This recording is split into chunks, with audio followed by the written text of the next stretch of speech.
हो 420ला सोडायचं. माहिती मला सगळं 420च्या इथं चायला गप्पा मारत बसताय. मी चाललोय असं चायला इथंच याचे एकामेकांची हा ही हुरू. चांगले चांगले चांगले. अरे बाबा शेवटचं वर्ष शिक्षणाचा एन्जॉय करून घ्या. त्यानंतर दुनियादारी हॉलिवूड दुनियादारी हॉलिवूड वो बोला था ना मैंने साला इतना पैसा डाला, ग्रेजुएशन किया, पोस्ट ग्रेजुएशन किया, प्लेसमेंट नहीं, नौकरी तो छोकरी नहीं. साला क्या जिंदगी क्या है? जिंदगी झंडबा फिर भी घमंडबा. ये है भाई, ये लाइफ है. ठीक है. So I when I look at you guys I really miss my college days. मैं कॉलेज में इंजीनियरिंग लॉ काफ़ी पढ़ी है मैंने. LLM UPSC की भी मेरे अलग फ्रेंड सर्कल है. तो वो दिन मस्त, कोई टेंशन नहीं रहता था. डैडी 4 गाली देते थे लेकिन पैसा भी भेजते थे. तो अभी सिर्फ गाली देते हैं, पैसे ही नहीं देते. अभी बोलते साथ तू खुद कमा. तो ये थोड़ा सा वो टाइम अलग रहता है. When you are in your college and school and stuff, when you are in that time you feel like अरे यार क्या असाइनमेंट है, क्या टेंशन है. We get fed up with the college management giving assignments and presentations and vivas and reports.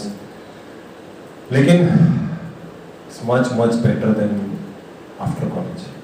जब वही चीजें जब बॉस करवाता है तो 2 गालियाँ भी सुननी पड़ती है. उसमें गलतियाँ निकालेगा, उसमें 4 गालियाँ सुनाएगा. साला इतना पढ़ाई किया इसकी गाली सुनने के लिए, इससे अच्छा खुद का बिजनेस करो. समझे? तो या that's just life. Okay.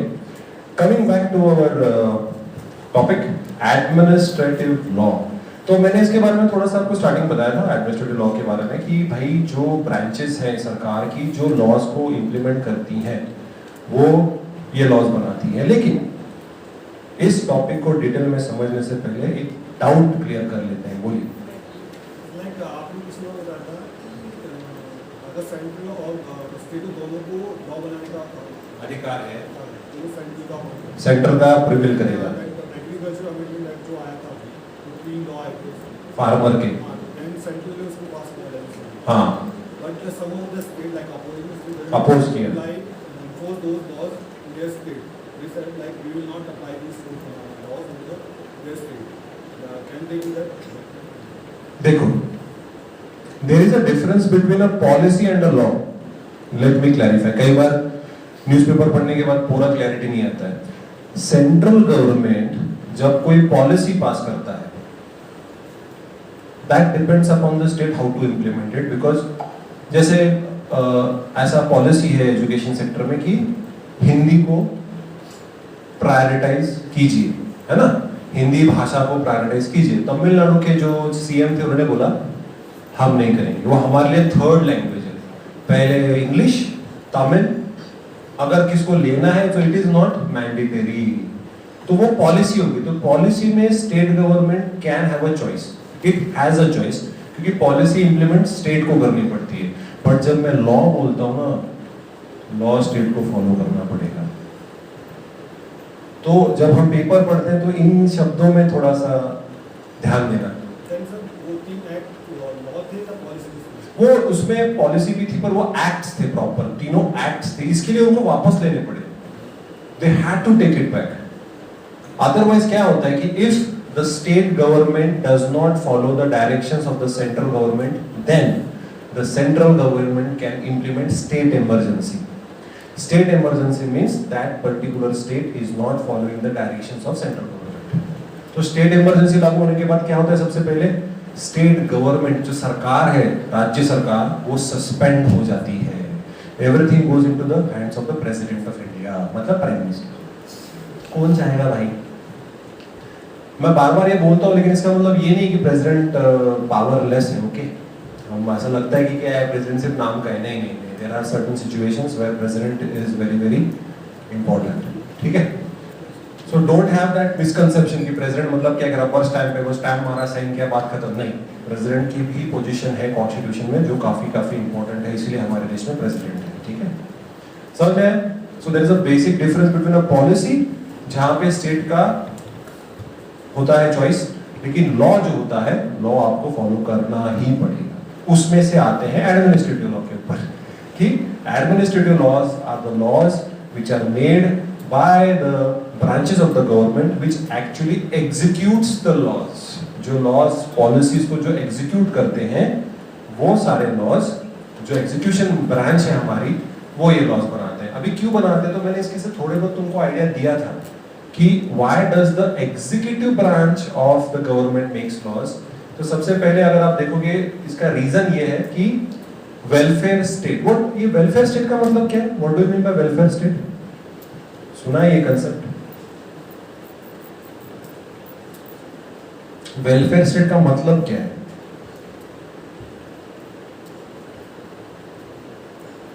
Welfare state का मतलब ये है a state which looks after the vulnerable sections of the society। ऐसा देश, ऐसी सरकार जो उस देश के गरीबों के लिए कायदे बनाती है, पॉलिसीज बनाती है, वो होता है वेलफेयर स्टेट। अभी आप बोलोगे sir India is a welfare state, correct, but was it a welfare state under the Britishers?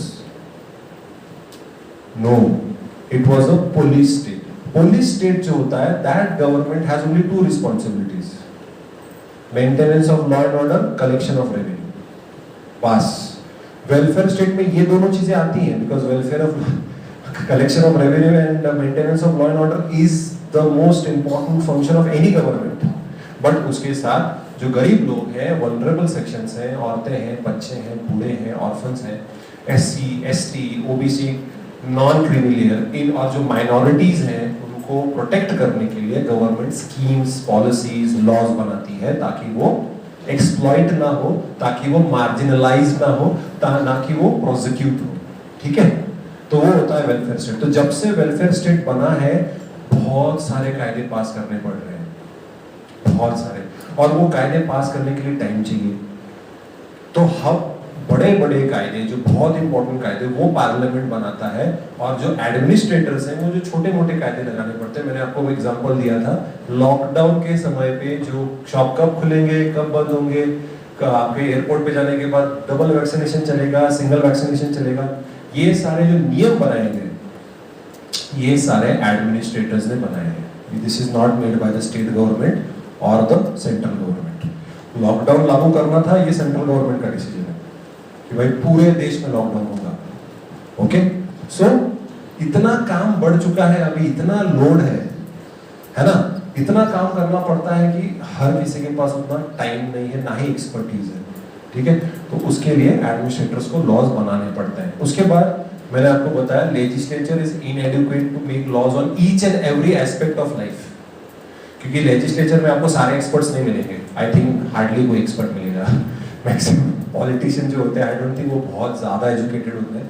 Normal education होगा, मैं नहीं बोल रहा हूँ, लेकिन जैसे मैंने बोला, आर्टिफिशियल इंटेलिजेंस है, वर्चुअल रियलिटी है, पेटेंट्स हैं, ट्रेडमार्क्स हैं, इतने सारे टेक्निकल सब्जेक्ट है, उसमें तो उनकी उतनी प्रोफिशिएंसी होगी नहीं।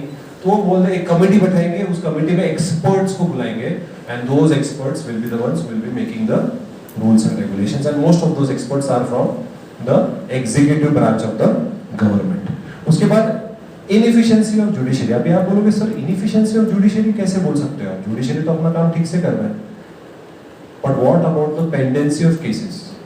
इतने सारे कोर्ट में केसेस, इतने सारे पेंडेंसी है कि भाई क्या करें। कि पहले तो मोस्ट प्रॉब्लम, अगर हमारे देश में जुडिशरी में 20 to 30% पोस्ट वेकेंट हैं, वेकेंट। हर साल उनका जुडिशरी का एग्जाम होता है, लेकिन सारे के सारे पोस्ट नहीं फिल किए जाते हैं, क्योंकि वो क्वालिटी या वो मेरिट नहीं दिख रहा है उनको। किसी को तो जज नहीं बना सकते ना, जज बनाने के लिए कम से कम कुछ बेसिक एट्रीब्यूट्स तो होने चाहिए। इतनी छुट्टियां, हॉलीडेज, मई महीने में 15 दिन कोर्ट, पुणे का जो डिस्ट्रिक्ट कोर्ट है वो बंद होता है, 15 डेज छुट्टी, नो जस्टिस फॉर 15 डेज। उस 15 दिन में जो भी क्राइम होगा, जो भी होगा, उसके केसेस आप पाइलअप करके रखो, आने के बाद देख लेंगे, है ना। छुट्टियां कितनी है, दिवाली की छुट्टियां, गणपति की छुट्टियां, हैप्पी न्यू ईयर, मेरी पर्सनल छुट्टी चाहिए, तो इतने छुट्टियां, हॉलीडेज। तो जुडिशियरी भी कहीं ना कहीं अपना काम ठीक से नहीं कर रही है, इसीलिए तो क्राइम रेट बढ़ता जा रहा है। क्राइम रेट कम नहीं हो रहा है, क्राइम रेट इज इंक्रीजिंग। कायदे बनाए जा रहे हैं लेकिन क्राइम कम नहीं हो रहा है। सो यस, जुडिशियरी भी अपना काम कभी कभी ठीक से नहीं कर रही है, इसीलिए लॉज एडमिनिस्ट्रेटर्स को बनाने पड़ रहे हैं। उसके बाद एक एक्सपेरिमेंट करने के लिए एक स्कोप मिल जाता है। जैसे कि अगर मैं बात करूं lockdown, it was complete experiment. आपको लगता है कोई प्लान था इसके लिए, लॉकडाउन के लिए? अभी देखो, मैंने बोला था common law system, can you plan for a lockdown? Never, कभी कर ही नहीं सकता ना भाई। क्या कौन सा कोरोना, अभी मनी पॉक्स कुछ आया, कोई नया बीमारी, वर्ल्ड हेल्थ ऑर्गेनाइजेशन ने बोल दिया कि भाई वो भी अभी एक सीरियस एपिडेमिक हो सकता है, मंकी पॉक्स, है ना। तो बच्चे बोल रहे हैं हाँ फिर से ऑनलाइन ऑफलाइन, ये ऑफलाइन चाहिए कि ऑनलाइन चाहिए? और एग्जाम जो ऑनलाइन सुनेंगे, किसको किसको ऑनलाइन चाहिए? ऑनेस्टली ऑनलाइन एग्जाम्स किसको चाहिए?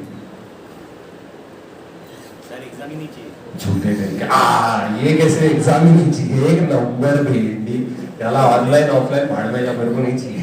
सो ओके कि एग्जाम ही नहीं चाहिए सर, बस look at me sir, I have the talent sir, मुझे नौकरी दे दो। ओके एग्जाम ही नहीं चाहिए भाई, आप इस क्लास के रैंचो हो यार, मान गए। This is discrimination. ये एग्जाम रख के सारा ये क्रेडिट सिस्टम, ऑल डिस्क्रिमिनेशन। मैं तो छोड़ो। उसके बाद लोकपाल लोकायुक्त एक्ट, ये मैंने बोला आपको, करप्शन को कंट्रोल करने के लिए, पता नहीं क्या कंट्रोल कर रहे, करप्शन तो कंट्रोल नहीं हो रहा, ठीक है। राइट टू इंफॉर्मेशन, आपको पता होना चाहिए ना भाई गवर्नमेंट में क्या चल रहा है, कितने पैसे कहाँ से आ रहे हैं, कहाँ से इंप्लीमेंट किए जा रहे हैं। वरना पहले जमाने में 10 साल से रोड का कंस्ट्रक्शन चल रहा है, थोड़ा रोड कंस्ट्रक्ट किया, बारिश हो गई खड्डे, अबे रास्ता बना रहे हो, मजाक कर रहे हो। एक ब्रिज बांधे जा रहे हैं, अभी मेट्रो लो, कितने सालों से मेट्रो कंस्ट्रक्शन ही चलेगा पुणे में, 10-15 साल के लिए सब ट्रैफिक जैम। तो now the government is accountable, is answerable under this.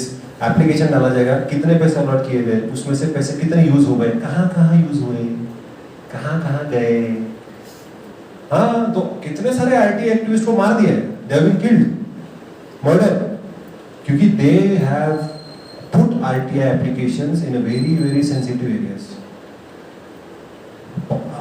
Newspaper में आया था कि इलेक्शंस के समय पे, अभी जो हुए 2019 में, 5 आरटीआई एक्टिविस्ट मारे गए, दे वर किल्ड। और उसके ऊपर आगे क्या हुआ, नो आइडिया। इन्वेस्टिगेशन हुई नहीं हुई, फाइन। तो आरटीआई बहुत पावरफुल लॉ है जहां पे the government is answerable. Sometimes people also misuse it. कैसे, मैं बताता हूँ आपको। पुलिस भर्ती होती है, पता है ना, पुलिस में पुलिस भर्ती होती है, कांस्टेबल्स, रिक्रूट्स की। तो हमेशा एक बंदा ना आरटीआई फाइल करता था कि अभी इतने लोगों को आपने रिक्रूट किया, तो कितना चमड़ा लगा वोट बनाने के लिए, कितने खाकी कपड़े लगे नए सिक्के देने के लिए। भाई इसमें क्या करने वाले हो, ये हर साल का बजट होता है, हर साल के बजट के हिसाब से वो लोग सिक्के दे देते हैं। और ये ऐसे छोटे छोटे आरटीआई फाइल करते रहो। और अगर आरटीआई ऑफिसर ने उसका सर्टेन स्पेसिफिक टाइम फ्रेम होता है, उसमें अगर नहीं दिया तो उसको उसकी सैलरी कट हो जाती है। Okay, so it is a very powerful law which has to be utilised very properly. उसके अलावा मैंने बोला, देखिए एडमिनिस्ट्रेटर्स को अपने अधिकार तो दे दिया कायदे बनाने के लिए, लेकिन are they are answerable to the people? No. Who is answerable? Politicians. तो अगर आपने अथॉरिटी डेलीगेट की है, डेलीगेटेड लेजिस्लेशन मतलब आपने एग्जीक्यूटिव्स को डेलीगेट की अथॉरिटी कि आप लॉज बनाओ, लेकिन उनके ऊपर कंट्रोल रखना बहुत जरूरी है। उन्होंने लॉज बनाने के बाद उनको फाइनलाइज किसने करना चाहिए? मिनिस्टर ने, the person who is elected by the people, उसने वो कायदा फाइनलाइज करना चाहिए। एक ब्यूरोक्रेट ने बोला ये दुकान पूरे पुणे में shops will be open from morning 8 till afternoon 1 o'clock, this has to be finalised by the minister. और वो आके मीडिया के आगे बोलेगा कि हाँ ये ऐसा होगा, and that bureaucrat has to justify why only from 8 to 1. Justification चाहिए। तो वो क्या करेगा, सर ये देखिए number of corona cases have gone down, तो अभी आप शॉप ओपन कर सकते हो, पहले दारू का दुकान खोल, बहुत इंपॉर्टेंट है ना। अरे बाप रे, महाराष्ट्र की इकोनॉमी का टेंशन है उस ब्यूरोक्रेट को, इसके लिए उसने खोला। ओके, सो उसके ऊपर डेलीगेटेड लेजिस्लेशन के ऊपर पार्लियामेंट भी कंट्रोल कर सकता है, जुडिशरी भी कर सकती है। अगर किसी एडमिनिस्ट्रेशन ने कोई ऐसा कायदा बना दिया जो इंपॉर्टेंट नहीं, मतलब जो गलत है, फंडामेंटल राइट्स को वायलेट करता है, तो judiciary can make that law invalid. Judiciary बोलेगा ये लॉ गलत है, ठीक है। जैसे बीच में उन्होंने कायदा बनाया था कि Aadhaar card is mandatory everywhere, supreme court ने बोला नहीं, सुप्रीम कोर्ट ने बोला नहीं। ओके, सो क्योंकि देखो इवन अभी आधार कार्ड की सारी इंफॉर्मेशन गवर्नमेंट के पास है, तो गवर्नमेंट क्या करता है, जब कोई क्राइम कमिट होती है तो उसका जो पर्टिकुलर पर्सन जो क्रिमिनल है उसका आधार कार्ड का डेटा गवर्नमेंट के पास है, तो डायरेक्टली सारा इंफॉर्मेशन वो रिकवर कर सकते हैं। But for that also they will have to take permission. आप कैसे भी किसी का भी राइट टू प्राइवेसी बिना वजह वायलेट नहीं कर सकते, ठीक है, समझ में आ रहा है। तो ब्यूरोक्रेट्स ने, एग्जीक्यूटिव्स ने, एडमिनिस्ट्रेटर्स ने कायदे बना भी दिए, लेकिन उन कायदों को सही तरीके से इंप्लीमेंट किया जा रहा है और वो कायदे किसी का भी हक वायलेट नहीं कर रहे। अगर वो कर रहे हैं तो वो लॉ को तुम इनवैलिड डिक्लेयर कर सकते हो। कौन कर सकता है, एक तो पार्लियामेंट, नहीं तो जुडिशरी। समझ में आ रहा है। So why administrative law is important and why it needs to be controlled. Otherwise भाई आप लोग तो जानते हो bureaucrats can misuse their powers और कई बार अपनी powers misuse करते हैं। Okay? कोई डाउट है यहाँ पे? IAS officer who is the collector of a district, it can be behaved like a district magistrate, like a DM. हाँ, वो district collector, district magistrate, this is just a nomenclature, depends from state to state. कहीं पे उसको उसी post को DM कहा जाता है, वही पोस्ट महाराष्ट्र में डिप्टी डिस्ट्रिक्ट कलेक्टर बोला जाता है, DC. Yes, administrative law is made by district magistrate, is made by district collector, even district commissioner of police, वो भी कर सकता है। कोई भी एग्जीक्यूटिव, कोई भी जो लॉ एग्जीक्यूट करता है, which is having certain kind of authority, police constable नहीं कर सकता। इवन सीआरपीसी में ये बताया गया है कि अगर इन्वेस्टिगेशन करना है या इन्वेस्टिगेशन की रिपोर्ट आपको कोर्ट में सबमिट करनी है, that particular report has to be submitted by the police inspector who is in charge of that particular police station. वरना हवलदार भी चला जाएगा, नया रिक्रूट भी चला जाएगा, नहीं। That investigation report has to be submitted by the police inspector of that, who is the head of that police station. Singham पहला वाला, बाद में तो भाई वो असिस्टेंट कमिश्नर बन गया ना भाई। एक मूवी में इतना बड़ा प्रमोशन, सारा इधर पूरा जिंदगी निकल गया, प्रमोशन नहीं हो रहा, ठीक है। So that is administrative law. उसके अलावा मैंने आपको बोला था there are certain laws which are based on religion, तो बहुत सारे पर्सनल कस्टमरी लॉज हैं। Indian divorce act, Indian Christian Marriage Act, Indian Succession Act 1925, Parsi Marriage and Divorce Act, Dissolution of Muslim Marriage Act, Special Marriage Act. Special marriage मतलब special है क्या? Special marriage का act क्या है, कुछ पता है आइडिया इसके बारे में?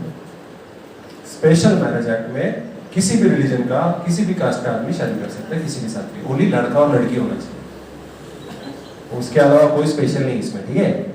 उसके बाद Hindu marriage act, foreign marriage act, अरे बाप रे, कोई इंडियन लड़का हो सकता है ना, अक्षय कुमार लंदन की कैटरीना कैफ के साथ शादी कर रहा है, तो वो फॉरेन मैरिज एक्ट के अंदर उसका रेगुलेट होगा, ठीक है। Living the American dream, Muslim woman protection of rights on divorce act, Hindu adoption and maintenance act, guardians and wards act. ये आर्टिकल 44 यूनिफॉर्म सिविल कोड क्या होता है, सुना है इसके बारे में? यूनिफॉर्म सिविल कोड, हाँ जी, same law should be applicable to everybody. वो तो ऑलरेडी है ना, आईपीसी, सीआरपीसी, तो फिर क्यों?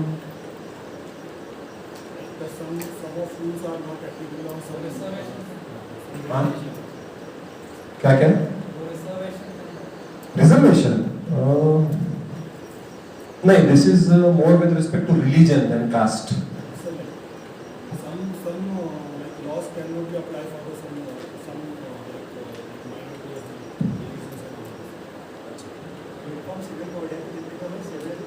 ऑफ रूल्स हैं सबके लिए सेम है। हाँ, अभी आपने जो ये सारे लॉज देखे, हमने सक्सेशन, मैरिज, डिवोर्स, ये सारे कायदे जो हमने अलग अलग रिलीजन के बेसिस पे किए गए हैं, जो आपके पर्सनल लॉज है ना, पर्सनल लॉज, ये सभी लोगों के लिए समान होने चाहिए। मतलब अगर मोनोगैमी है, एक ही शादी कर सकते हो, तो सभी रिलीजन के लोगों को एक ही शादी अलाउ करनी चाहिए। अगर डिवोर्स के जो क्राइटेरियाज हैं, इर्रेस्पेक्टिव ऑफ द रिलीजन, सभी औरतों को, सभी मर्दों को सेम राइट्स मिलने चाहिए। डिवोर्स के सेम क्राइटेरियाज होने चाहिए, सक्सेशन करने के लिए, बच्चों को अडॉप्ट करने के लिए, डिवोर्स करने के लिए, शादी करने के लिए, प्रॉपर्टी के कंसेप्ट में। वाई हिंदू, मुस्लिम, क्रिश्चियनिटी में इतना फर्क कर रहे हो? सभी लोगों के लिए जो पर्सनल और कस्टमरी लॉज है वो एक ही होने चाहिए। होना चाहिए ऐसे, होना चाहिए। हाथ ऊपर करो, किसको किसको लगता है होना चाहिए? हाँ करो ना हाथ ऊपर कि भाई हमारे देश में रिलीजन के बेस पे कोई लॉज नहीं होना। किसको लगता है नहीं होना चाहिए?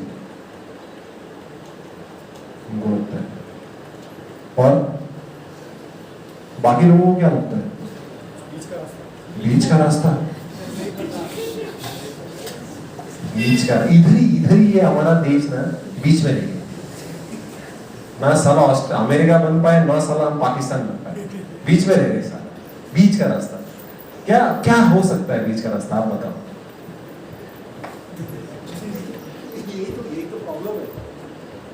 यही तो प्रॉब्लम है। बीच का रास्ता क्या होगा?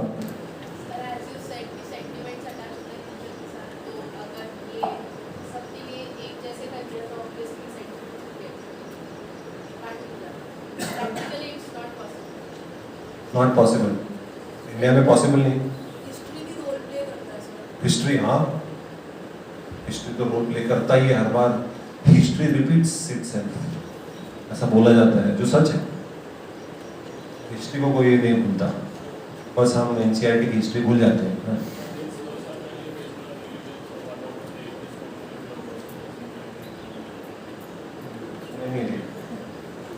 जोर से बोलूं, जय माता।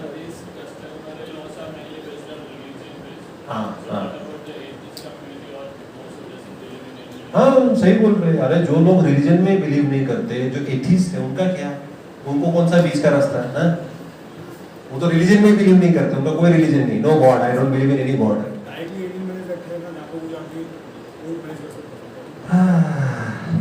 देखो भाई, India is in a transition phase. India जो 1947 का इंडिया, 1950 का इंडिया और 2022 का इंडिया में बहुत फर्क है, ठीक है। हमारे काफी सारे लॉज में यूनिफॉर्मिटी आ गई है। जैसे फॉर एग्जांपल मेंटेनेंस हो गई, डिवोर्स के बाद डिवोर्स के क्राइटेरियाज हो गए, उसके बाद शादी करने के बाद रजिस्ट्रेशन, सभी, अभी आप हिंदू हो, मुसलमान हो, क्रिश्चियन हो, डजंट मैटर, रजिस्ट्रेशन मैंडेटरी है। तो सर्टन लेवल तक यूनिफॉर्मिटी लाई है और हम लाने की कोशिश कर रहे हैं। अभी ट्रिपल तलाक को उन्होंने क्राइम बना दिया। अभी मुस्लिम औरतों को पहले जब मेंटेनेंस नहीं मिलता था डिवोर्स के बाद, अभी वो अलाउ कर दिया गया। मैंने पिछले सेशंस में बोला था, है ना। तो धीरे धीरे धीरे धीरे हम कायदे बना रहे हैं, करेक्ट। हिंदू में भी पहले 4-4 शादियां होती थी, 4 कम बोल दिया क्या? हाँ, तो 4-5 शादियां होती थी पहले भी, लेकिन अभी हमने लॉ पास कर दिया। हिंदू में तो किसने अपोज नहीं किया। जब वो कम्युनिटीज जो हैं, जो अपोज करना नहीं करेंगी, या उनके लोग खुद आके बोलेंगे कि ये कायदा बनाओ, तो हो सकता है। लेकिन एब्सोल्यूट यूनिफॉर्मिटी लाना बहुत मुश्किल है, specifically in a country which is such diverse like India. क्योंकि जैसे इन्होंने बताया, सेंटिमेंट्स होते हैं हर एक इंसान के, and your identity is linked to your religion. अगर आप लोगों को उनका रिलीजन छीन लोगे तो वो आपको आपका रिलीजन बना देंगे। ओह माय गॉड, ठीक है। ऑलराइट, सो ये सारे कायदे हैं, पर हमारे कॉन्स्टिट्यूशन में जो डायरेक्टिव प्रिंसिपल्स है, उन्होंने बोला है कि the government should try to implement uniform civil code, should try to make uniformity as much as possible. तो बीच में रास्ता आ गया तो सही, नहीं तो भाई जो चल रहा है चलने दो। हाँ, क्योंकि बहुत सालों तक ऐसा था कि ट्रिपल तलाक was a normal thing. Muslim औरतों को मेंटेनेंस नहीं मिल रहा था, it was a normal thing. लेकिन अभी ऐसा नहीं, ठीक है। So these are personal and customary laws. What do I mean by rule of law? हमने ये डिस्कस किया था पहले सेशन में। रूल ऑफ लॉ क्या होता है?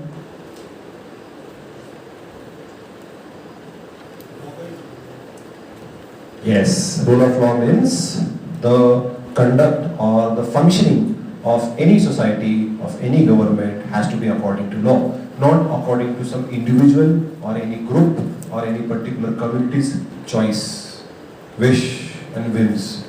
जो कायदा कहेगा वही होगा. मैंने एग्जांपल दिया था भाई निर्भया केस में 4 में से 3 लोगों को फांसी हो गई और एक जो लड़का था जो जुवेनाइल था, जो 18 साल से छोटा था, उसको हमने 3 साल के लिए चाइल्ड केयर होम में रखा गया. उसको हमने फांसी नहीं दी क्योंकि तब का कायदा अलाउ नहीं कर रहा था, ऑल्दो लोग काफी गुस्से में थे. Same applies to Ajmal Kasab. Ajmal Kasab के लिए भी लोगों को लग रहे थे बीच रास्ते में इसको खड़ा करके धीरे धीरे धीरे धीरे मार डालो. अब हर एक का इमेजिनेशन अलग है कि कैसे मारना है. किसकी बात मानेंगे? जो लॉ कहेगा. आप या मैं. सबसे बड़ा खतरा अजमल कसाब को जो हमारे इंडिया में था वो पुलिस वालों से था. हमारे पुलिस वाले मारने की कोशिश कर रहे थे उसको, तो पुलिस वाले ही पुलिस वालों को रोक रहे थे, भाई इसको मार, लेकिन इतना मत मार देना कि वो मर जाए, क्योंकि बहुत सारी इंफॉर्मेशन उससे निकलवानी है. और उसके बाद हमने जो ड्यू प्रोसेस ऑफ लॉ है, जो रूल ऑफ लॉ है कि he should have a right to defend himself, principle of natural justice कि प्रूफ है क्या. किसी गलती से तो किसी और को तो नहीं उठा लिया, गलती से किसी पर्टिकुलर ऐसे ये वो तो ये अजमल कसाब लोग पुलिस वाले बोल रहे हैं, लेकिन एक्चुअली अजमल कसाब है. जॉली एलएलबी पार्ट 2 देखा अक्षय कुमार का, जो फेक एनकाउंटर किया जाता है कि यही वो टेरर, वो होता नहीं. वो टेररिस्ट तो कोई स्वामी बन के बैठा है, समझ है. तो ये वही अजमल कसाब है, ये कोई और है. ये इन्वेस्टिगेशन करके जब सीसीटीवी फुटेज दिखाया गया कि हाँ यही है जिसने शूटिंग की है, जिसने इतने लोगों को मारा है. 177 people he killed. 177 वो केस में मैंने पढ़ा. और इंजर्ड का तो छोड़ दो, इंजर्ड का तो मैंने काउंट नहीं किया, इतना वो नंबर याद नहीं, इतना ज्यादा नंबर है. तो वो भी सारा जो रूल है, जो लॉ है, जो प्रोसीजर है, वो फॉलो करके फाइनली हमने उसको फांसी दी. क्यों फांसी दी? उसका भी रूल है. मर्डर के लिए तो फांसी है, लेकिन नॉट इन एवरी केस. ज्यादातर लाइफ इम्प्रिजनमेंट मतलब जन्मठेप, जिंदगी भर के लिए उसको जेल में सड़ाओ. और उसमें भी कंडीशन होती है कि 14 साल के बाद अगर वो चेंज हो गया, इंप्रूव हो गया, अच्छा होगा तो उसको छोड़ दो. तो कई बार मर्डर केसेस में ऐसा होता है कि उसको लाइफ इम्प्रिजनमेंट दे दो. इस केस में रेयरेस्ट ऑफ रेयर केस में हम फांसी देते हैं. ये रेयर केस थी, इससे ज्यादा रेयर तो हो नहीं सकता. निर्भया भी रेयर केस थी, फांसी. तो हमने सारे रूल्स ऑफ लॉ फॉलो किए और अजमल कसाब, निर्भया के रेपिस्ट, उसके अलावा अभी राइट टू अबॉर्शन का मैंने बोला स्टार्टिंग में कि भाई even if you are not married, even if you are not a victim of rape, even if your life is not under threat, but you don't want the child, you are unmarried and the person is not ready to marry you, you have the right to abort the child even at the 24th week of your pregnancy when the child is actually alive in your womb. समझे? तो that is basically the rule of law. It means government of laws and not of men. लोग ये देश नहीं चलाते, ये देश कायदा चलाता है. उन कायदों को इम्प्लीमेंट करने वाले लोग होते हैं. So remember, ये देश लॉ से चलता है, लोगों के वजह से नहीं. तो अगर मुझे कोई बोलता है कि सर पेट्रोल के प्राइसेस कम हो गए बिकॉज ऑफ मोदी जी, नहीं, it is not because of Modi ji. OPEC करके एक बहुत बड़ा ऑर्गेनाइजेशन है इंटरनेशनल लेवल पे जो पेट्रोल के प्राइसेस डिसाइड करता है, उसके हिसाब से फिर वो सब्सिडी एडजस्ट करके हमें पेट्रोल के प्राइस उस वैल्यू पे मिलते हैं. मोदी जी कुछ नहीं करते. ठीक है. सो मोदी भक्त अगर कोई है तो I am sorry. Absence of arbitrary powers. Absence of arbitrary powers मतलब, आर्बिट्ररी मतलब क्या? आर्बिट्ररी मतलब जो दिन में वो कर रहे हो. ये होता था इंडिया में, मैंने बोला था जब कास्ट सिस्टम बहुत तगड़ी थी, रिलीजन बहुत तगड़ा था. हाँ, this person is belonging to upper caste, आपने चोरी की, आपने जितना पैसा चोरी किया वो वापस कर दो, चले जाओ. वही लोअर कास्ट का, तूने चोरी की, हाथ काट दो. समझे? ये आर्बिट्रीनेस नहीं है कि भाई भाई क्या मूड होगा राजा का पता नहीं, वो मूड के हिसाब से पनिशमेंट देने वाला है. आज भाई बेगम के साथ झगड़ा हो गया, आज तो भाई फांसी ठीक से लगी. हाँ, ये ऐसे ही होता था राजा महाराजा. अगर वो राजा ऊपर से भल्लाल दो निकला तो वाट लग जाएगी. बाहुबली निकलेगा तो चिल, अच्छा है बाहुबली, है ना. बट भल्लाल दो अपना रॉक स्टार, मस्त है भल्लाल दो. I just like Bhallal Dev in that, क्या बनाया पर्सनैलिटी। तो भल्लाल देव अगर राजा निकल गया तो बैंड बजा देगा ना सबकी। सो आर्बिट्ररी पावर को जगह नहीं है हमारे देश में। तो आप बोलते होंगे अरे सर फिर भी पुलिस फायरिंग करती है, पुलिस लाठीचार्ज करती है, पुलिस वाटर कैनन इस्तेमाल करती है, पुलिस रबर बुलेट्स का इस्तेमाल करती है, लोग मरते हैं, ये कैसे अलाउड है?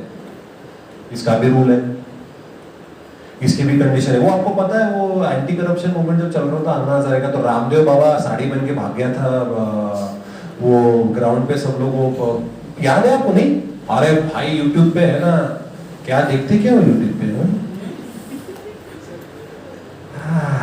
वो देखो कि जहाँ पे रामदेव बाबा साहब साड़ी पहन के भाग गए थे, वो गए, उन्होंने भी बोला कि एंटी करप्शन मूवमेंट, मैं अन्ना हूँ, मैं भी अन्ना हजारे को सपोर्ट करता हूँ, कांग्रेस का ऐसा, कांग्रेस का वैसा। लोग आजू बाजू की सब तोड़फोड़ करने लग गए। पुलिस वालों ने जो लाठी चार्ज किया, 5000 लोग भाग गए। 500 थे पुलिस वाले, 5000 लोग थे, मार मार के भगाया। तो केस हो गई कोर्ट में, violation of human rights. Police ने बोला ये देखिए स्ट्रीट लाइट्स फोड़ दिए, पब्लिक प्रॉपर्टी, प्राइवेट गाड़ियां तोड़ दी, कांच फोड़ दी लोगों ने, मार के भड़क गए ना लोग, भड़का रहे थे रामदेव बाबा की ये चोर है, हमने कुछ करना चाहिए, कुछ क्या करना चाहिए, तोड़ फोड़ करो। हाँ, सारे जो लोग आए थे 5000 सब एजुकेटेड नहीं थे ना, सो पुलिस लाठीचार्ज हो गया। वो फार्म रिफॉर्म्स जो हुए थे उसमें भी 2 फार्मर मारे गए। रत्नागिरी में जो न्यूक्लियर पावर प्लांट में भी 2 लोग मारे गए फायरिंग में। और नॉर्थ ईस्ट में और जम्मू कश्मीर में तो छोड़ दो कितनी फायरिंग हो रही है, हमको तो पता भी नहीं है ना। But every time the government has a legitimate reason why they are doing it. Remember, सरकार कभी लॉ ब्रेक नहीं करता, लॉ को बेंड करता है, ठीक है। सो लीगल इक्वालिटी, ये तो हमने कंसेप्ट पढ़ी है, everybody should be equal in front of the law irrespective of religion, caste, gender, place of birth, language etcetera. Presumption of innocence, देखिए जब तक प्रूव नहीं होता तब तक आप इनोसेंट हो। कितना सिंपल कंसेप्ट है, लेकिन इंडिया में फॉलो होता है क्या? ऐसे क्या था वो सुशांत सिंह राजपूत, वो हीरोइन का नाम क्या था, रिया चक्रवर्ती, मीडिया पे तो उसे नहीं खून किया है, आज भी उसके ऊपर उसने उसको ड्रग एडिक्शन के लिए उसको ड्रग्स दिए वगैरह वगैरह, है ना। क्या हुआ? तब बिहार के इलेक्शंस थे, Sushant Singh Rajput was a Bihari, election खत्म हो गए, इट वाज अ सुसाइड, खत्म, फाइल क्लोज। क्या हुआ? कुछ नहीं हुआ। लेकिन डिड एनीबडी, मेजॉरिटी, जैसे वो जोमेटो वाली केस, वो लड़की यहाँ लग गया मुझे, वो डिलीवरी बॉय ने मुझे मारा, उसको भुक्कड़ खाने का था ना, उसको भाग गई वो शिराना में, पता है ना वो case. She put it up a video, she is some Instagram influencer, तो उसने अपना वीडियो बना, देखो खून निकल आया, मुझे लगा है, और उसने वो जो डिलीवरी बॉय था उसने मुझे मारा, और वो भाग गया। क्यों भाग गया? डिलीवरी बॉय डिलीवर करके चला जाएगा, पैसे देके खत्म, उसको क्या कोई पर्सनल रेस्ट थोड़ी ना होता डिलीवरी बॉय का। वो आया, जोमेटो वालों ने उसको सपोर्ट किया, तो वो बेचारा बच गया, वरना उसकी जिंदगी बर्बाद हो जाती। उसी जगह पे वो थप्पड़ मारने वाली लखनऊ वाली लड़की, वो कैब ड्राइवर को सबको लग रहा होगा ये लड़की इस लड़के को इतना मार रही है, मतलब लड़के की ही गलती होगी। तो ये प्रिजम्पशन ऑफ इनोसेंस क्या है? किताबों में अच्छा लगता है ना, लेकिन मीडिया में अगर कल आपके ऊपर कोई केस होती है, चाहे कुछ भी हो, आप छूट भी जाते हो, but that stigma is linked to you forever. अरे पैसे खिलाए होंगे उसने, मेरे को पता है ना, इसको सब पता है।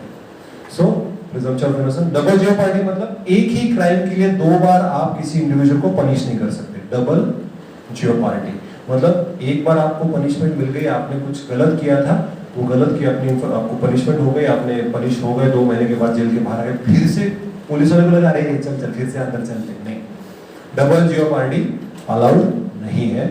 हैबस कॉर्पस का मतलब ये रिट है।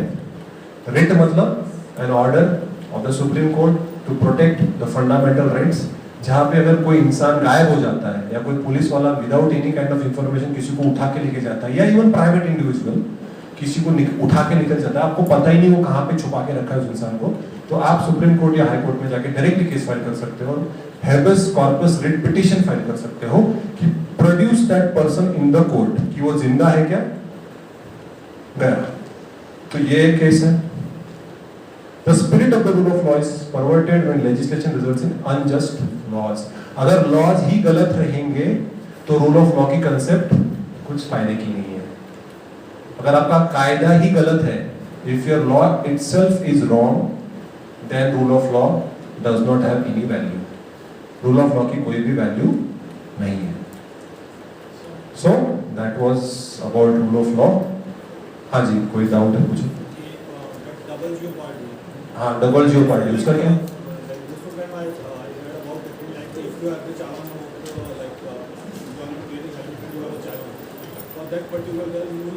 हाँ, अरे सर ऑलरेडी चालान कट गया मेरा, क्यों फिर से? हाँ, उस दिन के लिए, हाँ, है ना, वो चालान संभाल के रखना उस दिन के लिए. नहीं, क्राइम करो ऐसा नहीं बोल सकते. हेलमेट पहनना वो सिर्फ स्पेसिफिक पेटी ऑफेंसेस के लिए अलाउड है कि नो पार्किंग का चालान कटा है या हेलमेट का चालान कटा है, दैट्स इट. हाँ, मैंने आज खून कर दिया, आज के लिए मुझे छोड़ दो, मैं कल ये कर दूंगा, ऐसे. सब छोटे मोटे जो ऑफेंस होते हैं उनके लिए अलाउड. हाँ, 420. अब 4:20 हो गए हैं. आप 4:30 बजे नहीं ना, 5 मिनट आगे है मुझे, निकल गई बस. So thank you for listening to my session and I hope आपको समझ में आ रहा है सब कुछ. जो नए बच्चे हैं स्पेसिफिकली, और अगले ट्यूसडे फिर से आपको बोर मारने के लिए आ जाएगा. ठीक है.